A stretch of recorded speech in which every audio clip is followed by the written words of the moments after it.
हाँ जी बच्चों, बेटा देखो जीएसटी का कंसेप्ट क्या है बेटा। जीएसटी जो होता है ना वो एक इनडायरेक्ट टैक्स होता है। एक होता है बेटा डायरेक्ट टैक्स, एक होता है इनडायरेक्ट टैक्स। डायरेक्ट टैक्स वो होता है जो मैं ही बॉर्न करूंगा, मैं ही पे करूंगा। जैसे इनकम टैक्स एक्ट, जितनी मैंने इनकम अर्न करी उसके ऊपर जो मेरा टैक्स बनेगा वो मेरी जेब से ही जाएगा, मैं ही गवर्नमेंट को जमा करवाऊंगा।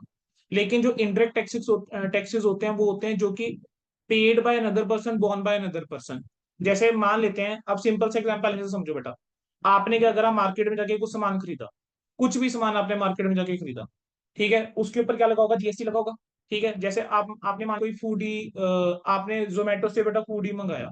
तो जब आपने खाना भी मंगाते हो ना बेटा जोमेटो से, तो उसके ऊपर क्या लगा होता है, एक तो वही फूड के जो भी चार्जेस होते हैं तो बेटा वो तो लगे होंगे। उसके अलावा उसके ऊपर आपको क्या लगता होगा, जीएसटी उसके ऊपर लगा होता है। फूड के चार्जेस तो लगे होते हैं, साथ में जीएसटी लगा होता है। अब ये जो जीएसटी है ना आपने अभी पे कर दिया, ये जीएसटी जो है आगे वो जमा करवा देते हैं। इसी तरीके से अगर आप कोई भी सामान परचेज करते हो, वो जीएसटी जो है वो जमा करवा देते हैं जो सेलर होता है। तो सेलर की ऑब्लिगेशन होती है वो गवर्नमेंट को क्या होता है, जमा करवाना। जीएसटी से पहले क्या थे बेटा, बहुत सारे टैक्सेस थे। जैसे मैन्युफैक्चरिंग के ऊपर एक्साइज ड्यूटी लगा करती थी, ठीक है। फिर उसके बाद आपका जो है, जब आप इंटर स्टेट सेल करते थे तो सीएसटी लगता था, यानी दो स्टेट्स के अंदर, दो डिफरेंट स्टेट्स या यूटी इन्वॉल्व होती थी, तो वहां पर सीएसटी लग जाता था। वो सेंट्रल गवर्नमेंट चार्ज करता था। अगर आप सेम स्टेट में सेल करते थे तो बेटा वैट लगा करता था। अगर आप सर्विस प्रोवाइड करते थे तो सर्विस टैक्स लगता था। तो जब जीएसटी आया ना, ये सारा का सारा हट गया और एक ना कॉमन टर्म वो लेकर आ गए, सप्लाई। यानी कह रहे हैं अगर आप सर्विस प्रोवाइड कर रहे हो वो भी सप्लाई है, अगर आप गुड्स बेच रहे हो वो भी सप्लाई है, मैन्युफैक्चर कर रहे हो वो भी सप्लाई है। मतलब सारी चीजें इन्होंने किसके अंदर कवर कर दी, सप्लाई के अंदर कवर कर दी। ऐसा नहीं है कि पिछले सारे लॉस खत्म हो गए हैं, कुछ लॉस अभी भी हैं, कुछ टैक्सेस अभी भी हैं जो आज की डेट में भी बेटा क्या है, एप्लीकेबल है। कुछ टैक्सेस आज भी लगते हैं। लेकिन हुआ क्या जीएसटी के अंदर, कि जीएसटी के अंदर बेटा फायदा क्या रहा, कि पहले ना क्रेडिट नहीं मिलता था। अब आप इसको ना इस एंगल से समझिए। बेटा होता क्या था, जो मैन्युफैक्चरिंग होती थी उसके ऊपर ना एक्साइज ड्यूटी लगती थी। अब ये जो एक्साइज ड्यूटी है ना वो सेंट्रल लेवल का टैक्स है, तो ये सेंट्रल गवर्नमेंट के पास जाता था, ठीक है। लेकिन अब बंदे ने क्या करा, जैसे मान लो मैंने 100 रुपए की चीज बनाई, 100 रुपए बेसिक प्राइस, इसके ऊपर से एक्साइज ड्यूटी लगी 10 रुपए की, 110 रुपए। अब ये 110 मैंने आगे बेचा, से 10% का ही जीएसटी का रेट है, 10% ही सेल टैक्स का रेट है। तो इसके ऊपर मान लो मैंने ना क्या करा, सेल करा, लोकल सेल करी, तो वैट लगता था कितने रुपए का, से 11 रुपए का। 10% मैंने वैट ले लिया तो 121 रुपए आ गया। अब ये जो 121 रुपए है इसके ऊपर फिर से क्या लगता था, अगर मान लो अब इस बंदे ने आगे बेचा, तो ये 121 के ऊपर फिर टैक्स लगा रहा होता था। तो एक तो पुराने लॉस के अंदर क्या था, टैक्स के ऊपर टैक्स लग रहा होता था। अब देखो जिस बंदे ने ये चीज खरीदी, मान लो अब इसको ऐसे समझो, ये ए है ये बी है। ए हरियाणा का है, बी भी हरियाणा का है। अब हरियाणा वाले बंदे ने हरियाणा वाले बंदे को सेल करी, तो जिस टाइम पे सामान खरीदा होगा उसने क्या करा होगा, वैट पे करा होगा, ठीक है। अब जब ये आगे बेचेगा तब ये वैट चार्ज करेगा, कस्टमर से टैक्स लेगा ना। ये समझ में आ रहा है, जिस टाइम पे खरीदा होगा ए ने सामान, उस टाइम पे उसने टैक्स पे करा होगा परचेज के ऊपर। और जब वो आगे बेचेगा वो टैक्स लगा रहा होगा, यस और नो। Yes sir. अब ये सेम स्टेट एक्ट का था ना। तो होता क्या था कि जो मुझे सपोज करो यहाँ पर मेरे को 500 का मैंने टैक्स यहाँ पर पे करा था परचेज के टाइम पे, और सेल के टाइम पे से टैक्स है 600 का। तो सरकार क्या बोलती थी कि भाई 600 रुपये जो है तुम्हारा आया हुआ है, तुमने पे करना है, लेकिन 500 तुम ऑलरेडी पे कर चुके हो, तो 100 रुपये जो ही तुम्हें पे करने हैं। ये सेम लेवल, जब सेम मतलब एक्ट होता था तब तो क्रेडिट मिल जाता था। लेकिन दिक्कत कहां पर आती थी मैं बताता हूँ। जैसे मान लो कि हरियाणा वाले बंदे ने दिल्ली वाले बंदे को सेल करा, ठीक है। और दिल्ली वाले बंदे ने जो है आगे फर्दर किसको सेल करा, दिल्ली वाले को। अब हरियाणा वाले ने जब दिल्ली वाले को सेल करा होगा ना, तो यहां पर क्या लग जाता था, सीएसटी लग जाता था, सेंट्रल सेल टैक्स लगता था। लेकिन जब दिल्ली वाला आगे दिल्ली वाले को बेचता था, ये वैट लगाता था, ठीक है। अब इसको वैट जो है वो गवर्नमेंट को जमा करवाना है, क्योंकि जब इसने सेल करी है, ये बेशक दिल्ली वाले बंदे से रिकवर कर रहा है, लेकिन इसने परचेज के टाइम पे सीएसटी भी तो पे करा है। हम्म। जब इस बंदे ने परचेज करा तब इसने सीएसटी भी तो पे करा होगा ना। Yes sir. इसको इस सीएसटी का फायदा नहीं मिलता था, क्योंकि ये जाता है सेंट्रल गवर्नमेंट के पास, ये जाता है स्टेट गवर्नमेंट के पास। तो फायदा इस चक्कर में मिलता नहीं था। तो हुआ क्या, ये क्या लेकर आ गए, जीएसटी लेकर आ गए। इसी तरीके से बेटा सर्विस टैक्स का भी कुछ एक एलिमेंट्स आ जाता था। अब उस एंगल में अभी हम नहीं जाएंगे क्योंकि वो रिक्वायर्ड नहीं है। अब आप यहाँ पर एक चीज समझेंगे, जीएसटी के अंदर बेटा हमारे पास ना वो कहते हैं कि वन नेशन वन टैक्स। एक तो वो सप्लाई का कंसेप्ट लेकर आए। दूसरा वो कहते हैं कि टैक्स वहां लगेगा जहां पर सर्विस या गुड्स कंज्यूम हो रहे हैं, यानी जो लोकेशन ऑफ कंजम्पशन है वहां पर हम टैक्स लगाएंगे, ठीक है। अब बेटा दो तरीके की सेल होती है। सप्लाई होती है। यहाँ पे सेल वर्ड नहीं यूज करते हैं हम, क्या वर्ड यूज करते हैं, सप्लाई। तो दो तरीके की सप्लाई होती है, सप्लाई के अंदर गुड्स भी आ जाएंगे, सर्विसेज भी आ जाएंगी बेटा। एक होती है इंट्रास्टेट और एक होती है इंटरस्टेट। पहले दोनों में फर्क समझ लो क्या है बेटा। इंटरस्टेट सप्लाई क्या मतलब होता है कि सेम स्टेट या सेम यूनियन टेरिटरीज। जैसे मान लो चंडीगढ़ वाले बंदे ने चंडीगढ़ वाले को सामान बेचा, तो ये इंट्रास्टेट सप्लाई है। चंडीगढ़ वाले बंदे ने हरियाणा वाले को सामान बेचा, क्या ये इंट्रास्टेट है, आंसर है नो, ये क्या बन जाएगी, इंटरस्टेट बन जाएगी। तो चंडीगढ़ वाले ने अगर हरियाणा वाले को सामान बेचा, ये इंटरस्टेट है। समझ में आया बेटा। यस जो सर। इंट्रास्टेट होती है वहां पर हमारे ना दो तरीके के टैक्सेस लगते हैं। एक लगता है सीजीएसटी और एक लगता है एसजीएसटी। अगर यूनियन टेरिटरी है तो क्या हो जाएगा, यूटीजीएसटी। समझ आ गया। बेसिकली होता क्या है कि जो आपका बेसिक प्राइस है, से 10,000 रुपए का बेसिक प्राइस है, और मैं कह रहा हूं कि जो टैक्स है say that is 18% GST rate है। अगर 18% जीएसटी का रेट है, तो उस 18% के बेटा दो टुकड़े करे जाते हैं। आधा जाता है सेंट्रल गवर्नमेंट को, आधा जाता है स्टेट गवर्नमेंट को। तो अगर 18% का रेट है, तो 900 रुपए कौन लेगा, सीजीएसटी। 900 रुपए एसजीएसटी, बिल बनेगा 11,800 का। समझ में आया बेटा। Yes sir. लेकिन यही अगर सेल इंटरस्टेट होती, तो इंटरस्टेट के अंदर क्या होता है, क्या चार्ज लग करा जाता है बेटा, आईजीएसटी चार्ज करा जाता है। क्या चार्ज करा जाता है, आईजीएसटी। IGST। इंटरस्टेट हो गया, या तो दो डिफरेंट स्टेट्स, या तो दो डिफरेंट यूनियन टेरिटरीज, या एक स्टेट और एक यूनियन टेरिटरी। ठीक है।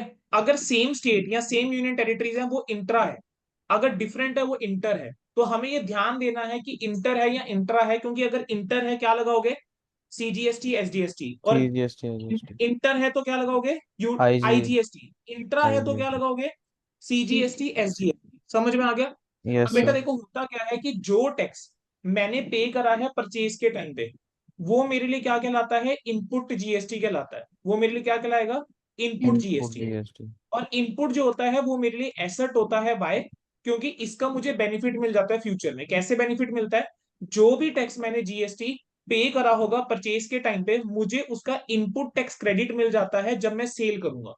जैसे मान लो कि मैंने 10,000 रुपए का यहाँ पर बाय करा, 10,000 के ऊपर से मैंने 900 रुपए सीजीएसटी पे करा, 900 रुपए एसजीएसटी पे करा, तो टोटल हो गया कितना, 11,800। तो बेटा जिस पार्टी ने परचेज करी है वो पता है एंट्री क्या करेगा, और जिस पार्टी के लिए सेल है वो क्या एंट्री पास करेगा। जिस पार्टी के लिए परचेज है वो एंट्री पास करेगी, परचेज वो डेबिट करेगी सिर्फ 10,000 रुपए से। ठीक है। वो इनपुट सीजीएसटी डेबिट करेगी 900 रुपए से, वो इनपुट एसजीएसटी डेबिट करेगी SGST। 900 रुपए से, और पार्टी को क्या कर देगी, क्रेडिट कर देगी, क्रेडिटर 11,800 से। जिसने सेल करी है वो क्या एंट्री पास कर रहा होगा, वो डेटर को डेबिट करेगा कितने से, 11,800 से, कि डेटर से 11,800 लेना है। वो क्रेडिट क्या करेगा, सेल्स, लेकिन किस अमाउंट से, 10,000 रुपए से। वो क्रेडिट क्या करेगा, आउटपुट सीजीएसटी, क्योंकि ये इसके लिए लाइबिलिटी है, ये इसने सरकार को जमा करवाना है। ठीक है। और ये क्रेडिट क्या करेगा, आउटपुट एसजीएसटी।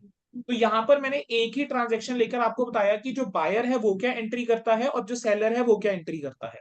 ठीक है। बायर अपनी किताबों में ये एंट्री करेगा, सेलर अपनी किताबों में ये एंट्री करेगा। अब मान लेते हैं कि बेटा, अब ये जिसने परचेज करा था, अब उसने आगे सेल करी, और उसने सेल कितने में करी, से उसने अपना प्रॉफिट मार्जिन 2,000 का लगा के 12,000 में सेल करी। अब 12,000 के ऊपर 9% लगाता हूं, तो 1,080 सीजीएसटी, 1,080 एसजीएसटी। मान लिया मैंने सेम स्टेट है। ठीक है। मान लेते हैं इसने सेम स्टेट में सेल करी, तो टोटल अब तुम्हारा बेटा ये अमाउंट बन जाएगा, यानी टोटल जो यस है वो सर। बन जाएगा 14,160 रुपए। टोटल बन जाएगा बेटा 14,160 रुपए। Yes right. सर। अब यहां पर जब ये सेल करेगा ना, ये एंट्री क्या पास कर देगा, परचेज के लिए इसकी ये एंट्री हो गई। अब सेल के टाइम पे ये क्या एंट्री पास कर देगा, ये डेटर को डेबिट करेगा, ये डेटर डेटर को को। डेबिट करेगा, यस सर। क्रेडिट करेगा सेल्स, यस। क्रेडिट करेगा आउटपुट सीजीएसटी, क्रेडिट करेगा आउटपुट एसजीएसटी। ठीक है। ये आ गया 1,080, ये आ गया 1,080, ये आ गया आपका 12,000, और ये आपका आ जाएगा टोटल 14,160। अब इसने ना गवर्नमेंट को टैक्स जमा करवाना है। तो गवर्नमेंट क्या कहती है कि देखो आपने आउटपुट सीजीएसटी आपका 1,080 बन रहा है, लेकिन आपने इनपुट सीजीएसटी 900 पे करा भी तो हुआ है। आपने यस सर। परचेज के टाइम पे 900 सीजीएसटी पे भी तो करा हुआ है। तो ये जो इनपुट सीजीएसटी है ना, इसका बच्चे क्रेडिट मिल जाएगा, तो गवर्नमेंट को ये सिर्फ 180 ही जमा करवाएगा। इसी तरीके से एसजीएसटी की जब हम बात करेंगे, हम कहेंगे देख भाई 1080 आपकी लाइबिलिटी बनती है, लेकिन 9000 आपने इनपुट पे भी तो करा हुआ है पहले, 9000 तो आपने पे करा है ना परचेज के टाइम पे ये। Yes sir. तो कहना है आपको सिर्फ गवर्नमेंट को कितना जमा करवाना है, 180 ही जमा करवाना है। तो बेसिकली क्या है, कुछ एक सेट ऑफ रूल्स हैं। जैसे ये तो हो गए सीजीएसटी और एसजीएसटी के इनपुट वाले। इसी तरीके से बेटा आईजीएसटी का भी है। तो ये यहाँ पर यूटिलाइजेशन है जो मुझे पता होनी चाहिए। होता क्या है बेटा, जो आईजीएसटी का क्रेडिट होता है, यानी जो आपका इनपुट आईजीएसटी होता है, इनपुट आईजीएसटी को यूटिलाइजेशन कैसे करके चलेंगे। सबसे पहले इनपुट आईजीएसटी यूज होगा आउटपुट आईजीएसटी की पेमेंट के लिए। ठीक है, सबसे पहले आउटपुट आईजीएसटी की पेमेंट के लिए इनपुट आईजीएसटी को यूज करोगे। क्लियर है। अगर अच्छा। उसके बाद भी अगर कुछ बैलेंस बच जाता है, तो ये बैलेंस आप आउटपुट सीजीएसटी के लिए भी यूज कर सकते हो, ये बैलेंस आप आउटपुट एसजीएसटी के लिए भी यूज कर सकते हो। समझ में आ गया। Yes sir. इनपुट आईजीएसटी बेटा, आईजीएसटी जो होता है ना, वो भी एक सेंटर लेवल का ही टैक्स होता है, वो इंटीग्रेटेड टैक्स है। लेकिन वो कलेक्ट कौन करता है इनिशियली, पहले वो सेंट्रल गवर्नमेंट कलेक्ट करती है। सेंट्रल गवर्नमेंट उसको कलेक्ट करने के बाद क्या कर देती है बेटा, बांट देती है। पहले सेंट्रल गवर्नमेंट उसको कलेक्ट करती है, फिर सेंट्रल गवर्नमेंट उसको कलेक्ट करने के बाद ना स्टेट्स में बांट देती है। बांटने का एक तरीका रहता है। लेकिन जितना भी टैक्स जाएगा वो जाएगा किसके पास इनिशियली, वो जाएगा बेटा सेंट्रल गवर्नमेंट के पास। इतना समझ में आ गया। यस तो सर। होता क्या है कि ये जो है इसको एडजस्टमेंट कर सकते हैं। तो वो कहता है कि जैसे मान लो कि मुझे आउटपुट आईजीएसटी पे करना है, तो आउटपुट आईजीएसटी को पे करने के लिए सबसे पहले बेटा मैं इनपुट आईजीएसटी यूज करूंगा। ठीक है। अगर मेरे पास एक्सेस इनपुट आईजीएसटी पड़ा हुआ है, अगर मेरे पास एक्सेस इनपुट आईजीएसटी पड़ा हुआ है, तो मैं इस इनपुट आईजीएसटी को एडजस्ट कर सकता हूँ किसके लिए, आउटपुट सीजीएसटी को पे करने के लिए, या फिर and output output S SGST जी को एस पे टी। करने के लिए। दोनों को पे करने के लिए यूज कर सकते हैं। ठीक है। अब अगर हम बात करके चले इनपुट सीजीएसटी की, कह रहे इनपुट सीजीएसटी जो है वो किस लिए यूज हो सकता है, कह रहे आउटपुट आउटपुट। सीजीएसटी को पे करने के लिए इनपुट सीजीएसटी यूज कर सकते हो। जैसे सपोज करो मेरे पास 1 लाख रुपए आउटपुट सीजीएसटी है और 1,20,000 पे इनपुट सीजीएसटी है, तो मैं क्या कर सकता हूँ, इनपुट सीजीएसटी 1 लाख तक का यूज कर सकता हूँ इसके लिए। तो मेरे पास ना बेटा देखोगे तो होगा क्या, आउटपुट सीजीएसटी लाइबिलिटी खत्म हो,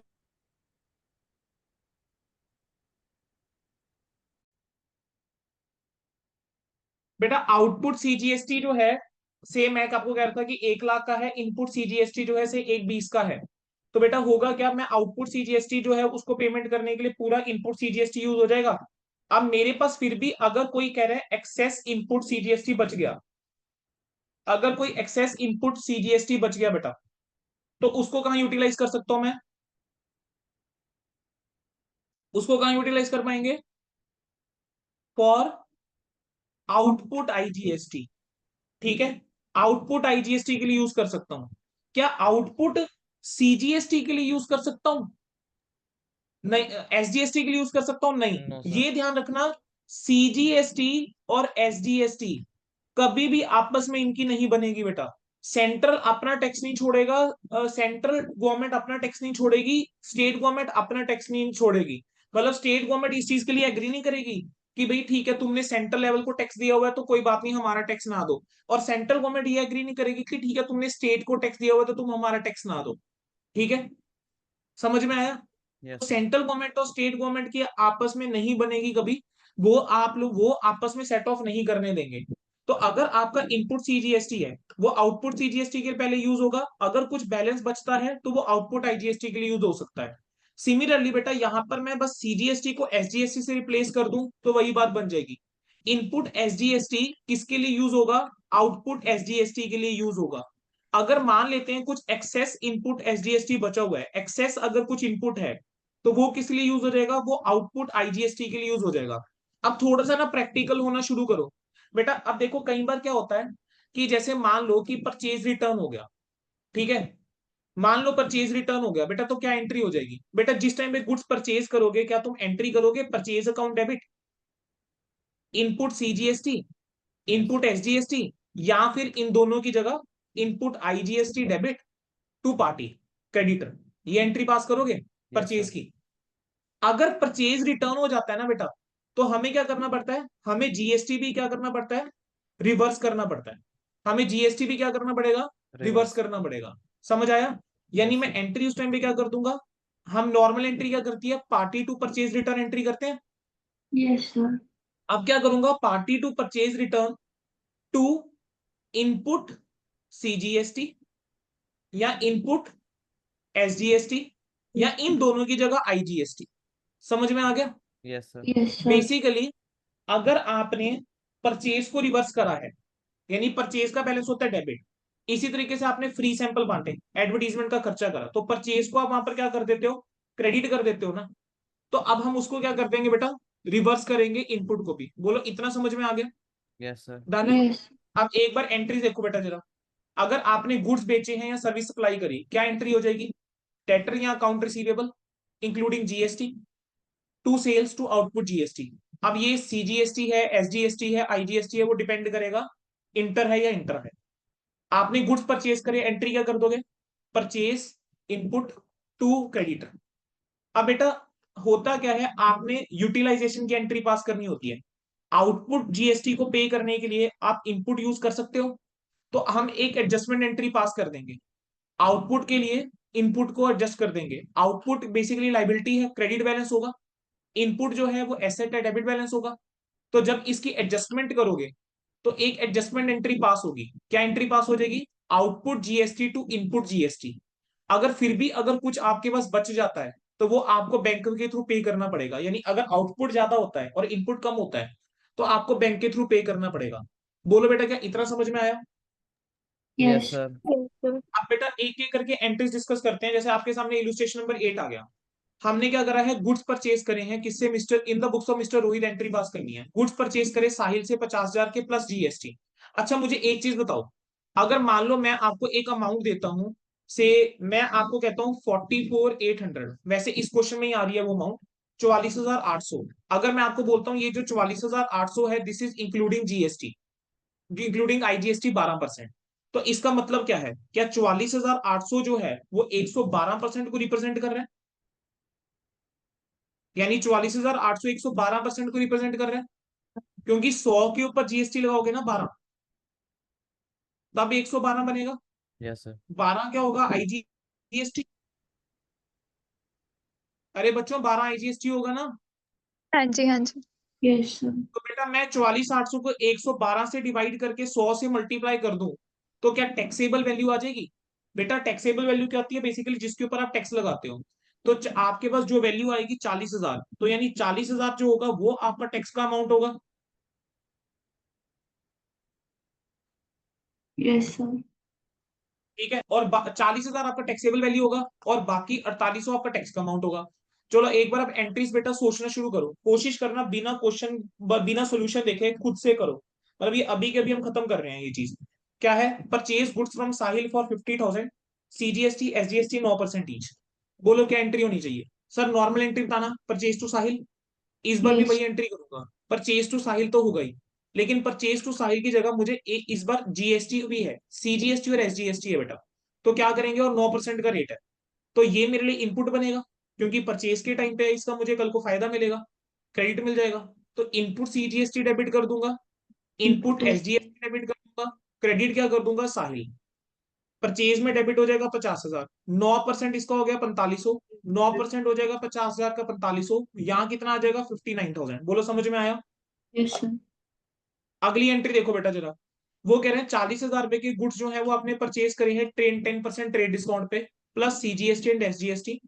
20,000 इमीडिएटली पे हो गया और बैलेंस 3 महीने बाद पेबल है। बेटा अब इसकी क्या एंट्री पास करोगे, जरा सोच के देखो। सर 40,000 जो है आप जानते हो सर, 40,000 में से सबसे पहले मुझे ट्रेड डिस्काउंट माइनस करना चाहिए, राइट?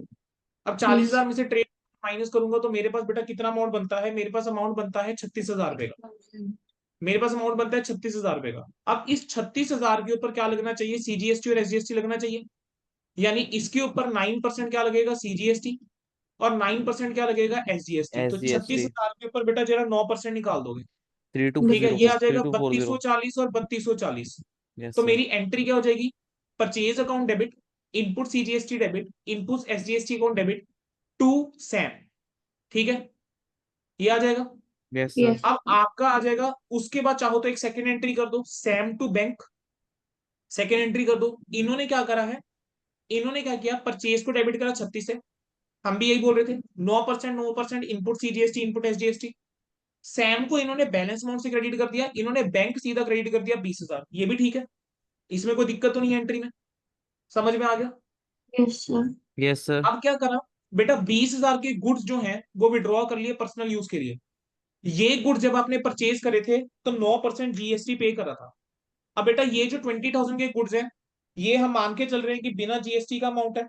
अब जरा सोच के देखना, इसके अंदर जीएसटी नहीं है।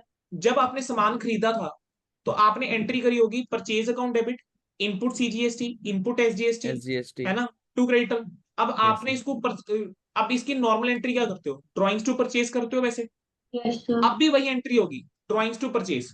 बट परचेज के साथ यहां पर अब क्या रिवर्स करना पड़ेगा, इनपुट In- सीजीएसटी और इनपुट एसजीएसटी। ठीक है, तो मेरा परचेज के अंदर जाएगा 20,000, इनपुट सीजीएसटी के अंदर जाएगा बेटा 1800, एसजीएसटी के अंदर जाएगा 1800, और डेबिट क्या हो जाएगा, ड्रॉइंग्स। तो drawings account debit to purchase to input CGST and to input SGST. Yes बोलो सर। बेटा क्या क्लियर हो गया। Yes sir. Yes, sir. ठीक है, इसके बाद बेटा फिर नेक्स्ट हमारे पास क्या आ जाएगा बताएंगे जरा। अब अगला हमारी एंट्री क्या है, सॉरी, अगली हमारी ट्रांजेक्शन है, रेंट पे करेगा गगनदीप। गगनदीप को रेंट पे करा, तो बेटा रेंट का खर्चा मैं बुक करूंगा, इसके ऊपर भी सीजीएसटी एसजीएसटी एक खर्चा है, उसके ऊपर टैक्स पे करा तो उसका मेरे को बेनिफिट मिलेगा, एसेट बनेगा ये मेरे लिए। ठीक है, तो rent account debit, input CGST debit, input SGST debit. ठीक है, क्रेडिट क्या हो जाएगा, गगनदीप। गगनदीप। क्रेडिट क्या हो जाएगा, गगनदीप। गगनदीप। तो 30,000, 30,000 के ऊपर 6% 1800, 1800, और यहाँ कितना आ जाएगा 3,3600, है ना, 33,600 सर कैश नहीं होगा डन। गगनदीप, गगनदीप पे का कैश नहीं आएगा। सॉरी सॉरी, कैश आ जाएगा बेटा, रियली सॉरी, कैश या बैंक आ जाएगा, बैंक आ जाएगा आपका। हाँ जी। ठीक है, तो यहाँ क्या आ जाएगा, बैंक आ जाएगा। तो ये देखो ये एंट्री हो जाएगी, यहाँ पे इन्होंने गगनदीप लिख दिया, ये बैंक होना चाहिए, दिस शुड बी बैंक। ठीक है, क्योंकि पे ओके। करा है ना हमने। हाँ जी सर। नेक्स्ट क्या है बेटा, good costing 5,000 before trade discount. Trade discount से पहले बोल रहे हैं 5,000 के गुड्स हैं, वो आपने रिटर्न कर दिए सैम को। ठीक है, अब 5,000 के ऊपर ट्रेड डिस्काउंट अगर आप लगाओगे तो 4,500 बना, यानी यस Yes. सर। 4,500 के गुड्स रिटर्न हुए हैं। परचेज के टाइम में जो एंट्री करती है उसका रिवर्सल होने वाला है फिर से। ठीक है, तो अब यहाँ पर एंट्री क्या हो जाएगी बेटा, मुझे बताना। आप सैम को डेबिट करोगे, सैम को डेबिट करोगे, yes purchase sir. Return credit करोगे Purchase to 4,500 input. से, इसके ऊपर 9% सीजीएसटी, इसके ऊपर 9% एसजीएसटी, इनपुट जो है वो क्रेडिट हो जाएगा, इनपुट रिवर्स होगा, ध्यान रखना, क्लियर है। Yes Yes, sir. sir. अगली एंट्री पे जा सकता हूँ, अमाउंट क्लियर है ना बच्चों। Yes sir. फर्नीचर परचेज करा, अब 44,800 का बेटा फर्नीचर परचेज करा, इंक्लूडिंग आईजीएसटी है। तो यानी यहाँ पर क्या होगा, फर्नीचर यहाँ पर मैं डेबिट करूंगा, फिर क्या डेबिट करूंगा, इनपुट आईजीएसटी डेबिट करूंगा, आईजीएसटी। और क्रेडिट क्या करूंगा मैं, कैश। कैश। पार्टी। अब यहाँ पर पार्टी। कुछ दे नहीं रखा, कैश है या बैंक है हाँ। पेड है, कुछ दे नहीं रखा, तो बैंक क्रेडिट कर देंगे, चलो ठीक है। 40,000 पे ये आ जाएगा, 4800 ये आ जाएगा। ये 40,000 और 4800 कैसे आया, समझ में आ गया, क्योंकि yes forty Yes. Sir. Four eight hundred including GST है। चलो लास्ट ट्रांजेक्शन के ऊपर आ जाओ। मशीनरी परचेज करी 1,40,000 रुपए की, सीजीएसटी एसजीएसटी 9% है उसके ऊपर, 1,00,000 इमीडिएटली पे करा। सिमिलर एंट्री आ गई है, क्या हो जाएगा, machinery account debit, yes input sir. CGST debit, input SGST debit to bank and to party का नाम आ जाएगा जितना बचा, डन है। यस यस अब सर। इस वाले क्वेश्चन के अंदर जो है, हम पेमेंट की एंट्री है वो जीएसटी रिवर्सल की एंट्री जो है वो नहीं करके चल रही, क्योंकि हमसे मांगी नहीं है। मतलब इस वाले क्वेश्चन में उसने मेरे को कहा ही नहीं कि आप एंट्री करके दिखाओ एडजस्टमेंट की, जबकि मेरे को वैसे इन्होंने दी हुई थी, बट इन्होंने हमसे यहाँ पर एंट्री नहीं मांगी है। गॉट इट, आगे बढ़ यस सकता सर। हूँ। Yes sir. Yes, sir. अब जनरलाइज द फॉलोइंग ट्रांजेक्शन है, बेटा ये वाला क्वेश्चन जरा खुद से देखोगे अभी कभी। हाँ जी, yes sir. Yes, sir. Illustration number 9 screen के ऊपर है, एक बार खुद से देखो, एंट्री चेक करो। अगर किसी एंट्री के अंदर दिक्कत आ रही है मेरे से पूछ लेना बेटा, मैं इस टाइम पे रिकॉर्डिंग बंद कर रहा हूँ, ठीक है, तो मेरे को बता देना, मैं रिकॉर्डिंग पॉज कर रहा हूँ इस टाइम। डिस्कस ही कर लेते हैं बेटा। Sold goods for cash 50,000, CGST SGST 6%। बेटा आप मुझे बताओ क्या इनपुट होगा आउटपुट होगा, आउटपुट। आउटपुट होगा। एंट्री क्या करोगे, कैश सेल्स मान के चलूंगा इसको, तो dated to bank sales. Account debit to sales to output CGST to output SGST. SGST. 50 IGST कहां से बेटा, एसजीएसटी। एसजीएसटी बोला सर। ठीक है, bank to sales to output CGST output SGST, तो 50,000 के ऊपर 6%, 3,000 और 3,000। 3,000। ठीक है, तो ये एंट्री हो जाएगी पहली एंट्री के अंदर, किसी बच्चे को कोई doubt. No sir. No, sir. दूसरी एंट्री, गुड्स बेचे सुरजीत को, क्रेडिट सेल्स हो गई है। यस अब सर। 28,000 के अंदर वो कह रहे हैं जीएसटी इंक्लूडेड है, अब 6% सीजीएसटी होगा, 6% ही एसजीएसटी होगा। तो मैं ऐसा कह सकता हूँ 28,000 डिवाइडेड बाय 112 इंटू अगर मैं 100 कर दूं तो टैक्सेबल वैल्यू आ जाएगी। Yes sir 25,000। ठीक है, तो टैक्सेबल वैल्यू कितनी आ रही है? 25,000 की आपकी टैक्सेबल वाली वैल्यू आ रही है। 25,000 का 6% 1500, 6% 1500। तो 1500। एंट्री 1500। बोलो क्या हो जाएगी? क्या Surjeet account debit to sales to output CGST and to output SGST आ जाएगा। Yes sir. Yes, sir. अगली एंट्री क्या है? Receive 25,200 from Surjeet in full settlement of his account 28,000। ये तो नॉर्मल एंट्री हो गई। Yes sir. 28,000 उससे लेना था, बैंक अकाउंट डेबिट करूंगा 25,200 से, डिस्काउंट डेबिट कर दूंगा बाकी, और क्रेडिट क्या हो जाएगा? सुरजीत हो जाएगा। ये तो नॉर्मल एंट्री है। हम्म। अगली entry, sold goods to Kapil for 30,000, charge IGST 12%, receive 12,000 immediately and balance to be received after 1 month. क्या हो जाएगा? Kapil to sales to IGST. Sales के अंदर 30,000, आईजीएसटी के अंदर, आउटपुट आईजीएसटी के अंदर 30,000 के ऊपर 12%। अब 3600। आपको बैंक में इमीडिएटली मिल गया पैसा, तो आप ये भी कर सकते थे, bank account debit, Kapil account debit to sales to output IGST, ये भी एंट्री पास कर सकते थे। ठीक है, अदरवाइज दो एंट्रीज भी कर सकते थे। बोलो क्लियर है? Yes sir. अगली एंट्री देखोगे बेटा, अगली एंट्री अब क्या है? कह रहे Kapil was allowed a rebate of 5,000 as good supply to him but defective. बेटा गुड्स जो है वो डिफेक्टिव निकले तो 5,000 का हमने रिबेट प्रोवाइड करा, और कह रहे हैं ये जो अपने गुड्स बेचे थे तब 12% आईजीएसटी चार्ज किया था। तो बेटा अब ये आईजीएसटी अब रिवर्स करना पड़ेगा, यानी हम्म। आउटपुट आईजीएसटी अब रिवर्स करना पड़ेगा। Yes sir. तो रिबेट का मैं खर्चा बुक करूंगा, रिबेट डेबिट करूंगा, आउटपुट आईजीएसटी डेबिट करूंगा, क्रेडिट क्या कर दूंगा? कपिल को क्रेडिट कर दूंगा। अब यहाँ कितना अमाउंट आ जाएगा? 5,000, यहाँ आ जाएगा 600, ये हो जाएगा 5,600। बोलो क्लियर? Yes, sir. मनप्रीत को गुड्स बेचे 1 लाख रुपए के, ट्रेड डिस्काउंट 20%, 1 लाख में 20% लेस करूंगा, 80,000 आ गया। 80,000 के ऊपर आईजीएसटी लगा दूंगा 12%, 12% का तो एंट्री हो जाएगी Manpreet to sales to output IGST. Yes sir. Yes, sir. अब कह रहे हैं लिस्ट प्राइस 20,000 के गुड्स मनप्रीत ने रिटर्न कर दिए। लिस्ट प्राइस का मतलब क्या होता है? 1 लाख में से 20,000 के गुड्स वापस करें, और ये ट्रेड डिस्काउंट के ऊपर थे, तो इस 20,000 में से मुझे ट्रेड डिस्काउंट हटाना पड़ेगा 20%। तो 16,000 की बेसिकली सेल रिटर्न है आपकी। 16,000। तो एंट्री क्या हो जाएगी? इस बार सेल रिटर्न एंट्री होगी। जब सेल करी थी आउटपुट जीएसटी क्रेडिट किया था, अब आउटपुट जीएसटी आईजीएसटी जो है वो क्या करना पड़ेगा? रिवर्स करना रिवर्स पड़ेगा। तो 19। आउटपुट आईजीएसटी रिवर्स करके टू मनप्रीत आ जाएगा। यहाँ पर 16,000, 16,000 के ऊपर लगा दोगे 12%, 1,920 रुपए, और यहाँ आपका आ जाएगा 17,920।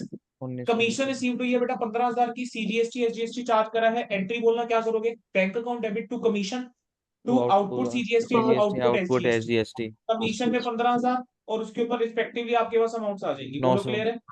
Yes sir. डन हो गया question. Yes Yes, sir. sir. अगले क्वेश्चन की तरफ देखेंगे बेटा। अगला क्वेश्चन अब आपके पास क्या आया? Sold goods to Mukesh, list price 50,000 less 20% trade discount. मुझे नहीं लगता ये इस एंट्री में कोई दिक्कत है। 900 ऊपर देख को लेना, एज्यूम कर लो सीजीएसटी एसजीएसटी 6% है। बोलो क्या करेंगे? लगा देंगे Mukesh sir trade discount sales minus to करके। Output CGST output SGST, Yes, 50,000 sir. में से 20% क्या? 40,000 सेल्स के अंदर, आउटपुट के अंदर 2400, और ये 2400 खत्म। Yes sir. Sold goods to Mukesh at list price of 1 lakh less 20% trade discount and 5% cash discount. इसका क्या करोगे ये मुझे बताओ। यानी ये कैश ट्रांजेक्शन हो गई है बेटा, यानी ये तो कैश ट्रांजेक्शन होगी ना बच्चों। Yes sir. कैश मुकेश का नाम डिस्काउंट। लिखा है लेकिन कैश डिस्काउंट गिवन है। कैश डिस्काउंट से पता लग गया ये कैश ट्रांजेक्शन है, यस सर। ये क्रेडिट ट्रांजेक्शन ही है। नो तो सर। बैंक डेबिट होगा 100%। 1 लाख में से 20% गया 80,000। 80,000। 80,000 के ऊपर आपको क्या चार्ज करना चाहिए? जीएसटी। नहीं सर पहले कैश 80, डिस्काउंट में। Cash discount. कैश डिस्काउंट पहले माइनस कैश करेंगे। डिस्काउंट माइनस होगा, पक्की बात है? Yes sir. 100%। Yes sir. GST लगेगा. सर होना क्या डिस्काउंट। चाहिए मुझे? डिस्काउंट होगा पहले सर सर। डिस्काउंट माइनस होगा क्योंकि ट्रेड डिस्काउंट भी डिस्काउंट है और कैश डिस्काउंट भी तो डिस्काउंट ही है, तो पहले डिस्काउंट माइनस करके फिर देंगे क्योंकि डिस्काउंट पे थोड़ा ना जीएसटी देंगे हम। अच्छा बेटा बस मुझे इतना बता देना, ठीक है? अभी देख लेते हैं आपके इंस्टीट्यूट ने क्या करा, वो मैं देख लेता हूँ, क्योंकि पिछली बार तो इन्होंने गलत ट्रीटमेंट करा हुआ था। पिछली बार इन्होंने एक क्वेश्चन के अंदर गलत ट्रीटमेंट करा हुआ था। इस बार का मैं चेक कर लेता हूँ क्या करा हुआ इन्होंने मटेरियल के अंदर चेंज। ठीक है बेटा, आपको बिल आया, बस बेटा मुझे इतना बताना बिल जो है वो कैसे होता है। उसने लिखा होगा 1 लाख, इसमें से ट्रेड डिस्काउंट लेस करा होगा जो बिल के यस ऊपर सर। शो होगा, यस सर। 20%, 20,000। बिल आया होगा 80,000 रुपए का। बंदे ने क्या इसके ऊपर सीजीएसटी एसजीएसटी नहीं लगाया होगा? मतलब तुम Yes, मुझे ये sir. कह रहे हो कि पहले इसमें से डिस्काउंट लेस करा होगा फिर सीजीएसटी एसजीएसटी लगाया होगा? नहीं, 80,000 पे रहेगा। प्रैक्टिकल चीज सोचो ना, क्योंकि अगर तुम मेरे को कह रहे हो सर 80,000 में से 5% लेस कर दो, तो तुम तो मुझे कह रहे हो कि 80,000 में से 5% सर 4,000 लेस कर दो, जीएसटी 76,000 के ऊपर लगाओ। Yes sir. ठीक है। और डिस्काउंट तो मैं क्यों देता हूँ कैश डिस्काउंट, कि वो मुझे जल्दी पेमेंट कर रहा है उस चक्कर में तो देता हूँ। Yes sir. ठीक है। तो मुझे बताओ क्या जीएसटी जो है वो 80,000 पे कैलकुलेट होना चाहिए या किस पे कैलकुलेट होना चाहिए, मुझे बताओ। 80,000 पे। 80 पे कैलकुलेट होना चाहिए आइडियली। अब देखते हैं इन्होंने क्या करा है, वही करा है देखो। 80,000 का 6% 4800। ठीक है। हाँ, जो डिस्काउंट का अमाउंट है वो किसके ऊपर निकालोगे? डिस्काउंट का अमाउंट 80% पे, 80,000 पे निकालोगे, डिस्काउंट तुम इसके ऊपर ही कैलकुलेट करोगे कैश। वो समझ में आ रहा है भाई? जो डिस्काउंट का अमाउंट है वो 80% पे क्यों, 80,000 पे क्यों? बेटा जीएसटी तो आप गवर्नमेंट को जमा करवाना है आपने, Yes, sir. तो जीएसटी पे थोड़ा ना डिस्काउंट दे दोगे। समझ आ गया? समझ आ गया। बेसिकली आपकी एंट्री जो है वो क्या हो जाएगी, आपका 80,000 की सेल होगी, 80,000 का 5% डिस्काउंट में चला गया, बाकी आप बैंक से इसमें रिसीव कर लोगे, ये 4800 और 4800 आ जाएगा। क्लियर है जी? Yes, sir. Yes sir. चलो जी। अब इसके बाद आ जाओ नेक्स्ट ट्रांजेक्शन के ऊपर। अब नेक्स्ट ट्रांजेक्शन क्या है? Sold goods to Mukesh at list price of 1.5 lakh less 20% trade discount, कह रहे हैं जिसमें से 60% रिसीव हो गया, out of which 3/4 is received by cheque. 3/4 जो है चेक से रिसीव हुआ है।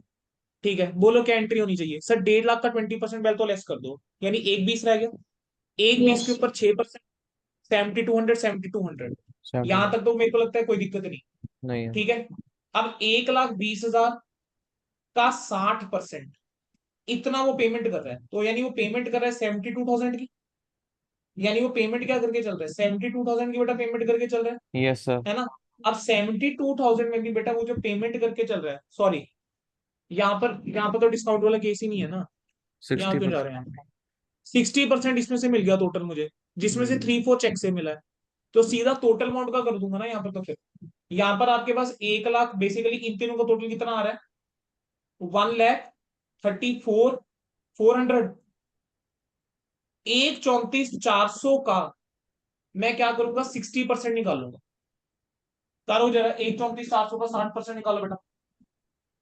1% 80,640। 80,640। 80,640।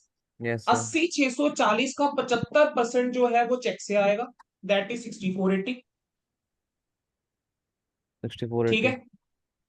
ये वाला yes, बेटा पिछली बार इन्होंने गलत करा हुआ था क्वेश्चन सॉल्व, ये 6,480 यहां पर आएगा। ठीक है।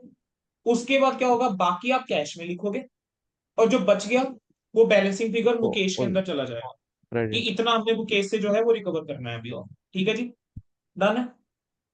Yes sir. हो गया क्वेश्चन? और कोई क्वेश्चन जीएसटी के ऊपर है नहीं आपकी बुक के अंदर? हो गए बेटा, जीएसटी के अंदर इतना ही पढ़ाना था तो आपको। राइट है। उन्होंने कंसेप्ट, आपने कंसेप्ट जो है वो दिया जरूर है, वो सेटलमेंट वाला, लेकिन आपको उसने उसके ऊपर कोई क्वेश्चन पूछ नहीं रखा, और ना ही क्वेश्चन आरटीपी में है, ना ही पास पेपर में है। तो यानी अगर क्वेश्चन अगर आ जाता है, तो जो थोड़ा बहुत हमने फाइनल काउंट्स के अंदर एक दो क्वेश्चन के अंदर एडजस्टमेंट कर रखी है जीएसटी वाली, वो मैंने इंपॉर्टेंट क्वेश्चन की लिस्ट में भी दिया है। ठीक है, तो वो वाला चीज आपका आ जाएगा। ठीक है, yes, sir. डन। तो बेटा यस जीएसटी हमें यहाँ मैंने खत्म कर दिया। अब मेरे को डिसोल्यूशन आप सर लोगों का रिवाइज करवाना है। सर